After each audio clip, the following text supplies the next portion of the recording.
Hello, welcome back to Kim Reads as we continue with Lewis Braille, Blind Boy. Today, blind children go to school. They learn how to read and write. They can do many things other children can do. When they grow up, they can work at many different jobs. This was not always so. When Lewis was a blind boy in the early 1800s, blind children almost never went to school. They did not learn how to read or write or much of anything else. And life did not get much better when they grew up. And there were so few things for blind people to do. Some worked like horses. Some worked like horses or oxen pulling heavy loads.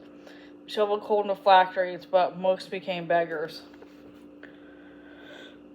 There were many blind beggars in Lewis's day. They stood on city street corners. They wandered the road of the land. They dressed in rags. They slept in dark alleys or on the hard stone streets of a church. Sometimes they managed to beg enough for a meal, but they often ate garbage like stray dogs. Or they became hungry and they hoped for a better day tomorrow. The town of Coupvray was not in a big place, but it had blind beggars too. One day he just wandered into town. No one knew where. One day he would be gone, and no one would care. This must not happen to our son. The Brailles were going to make sure of that. They wanted Louis Braille to have good and happy life, as happy as possible. At first, it wasn't easy. Poor Lewis. His life had been turned topsy-turvy. At first, he bumped into everything. Again and again, his family wanted to cry, "Watch out, be careful, stop." But most of the time, they didn't. They hated to see Lewis hurt himself.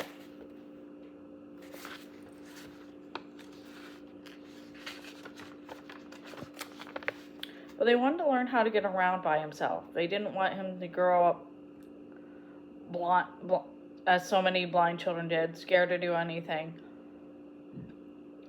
It would have been easy to spoil Lewis. Everyone felt sorry for him. But Lewis's mother and father wanted to be like much as other people as possible. So they treated him as much like other people as possible. Lewis was blind, but he still had chores to do. Simon Braille taught him how to polish leather with wax and soft cloth.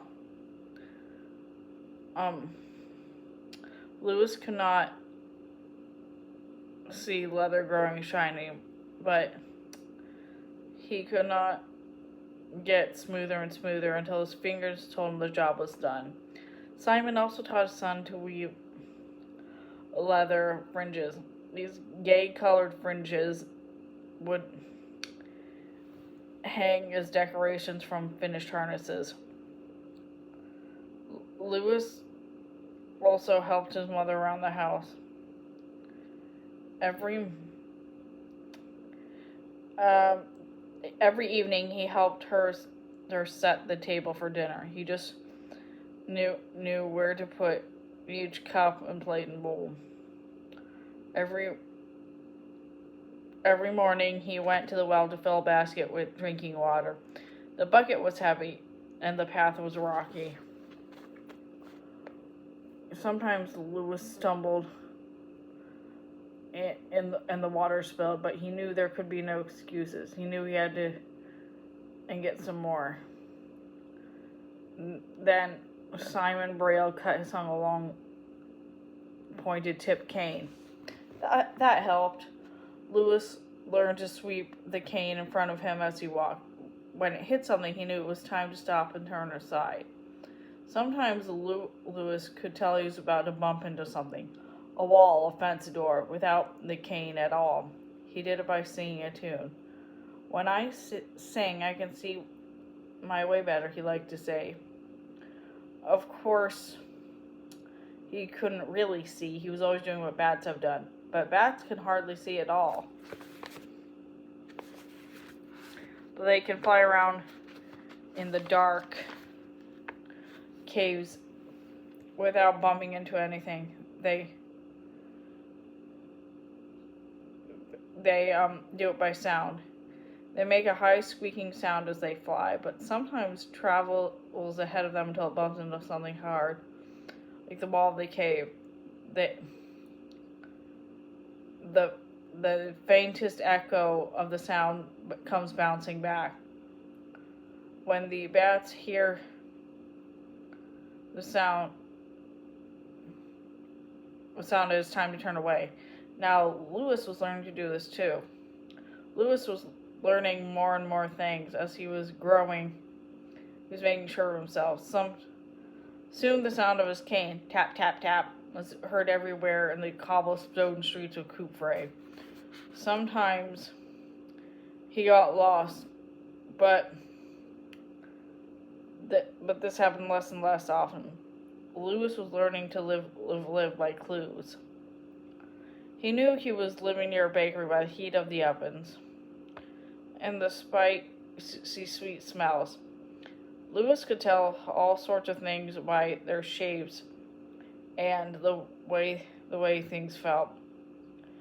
But the sounds of the world were also most important of all. The bong, bong, bong of the old church bell, a neighbor's dog barking, a blackbird calling from a nearby tree, the gurgle of the brook. They told him where he was and what was going on. Lewis liked especially to sit in front of the stoop of his old house and called out the people passing by the road. He almost never made a mistake. How could he tell so many different people apart? He was often asked.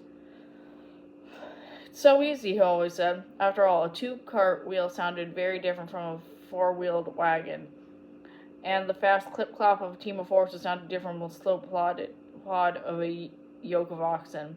People sound different, too.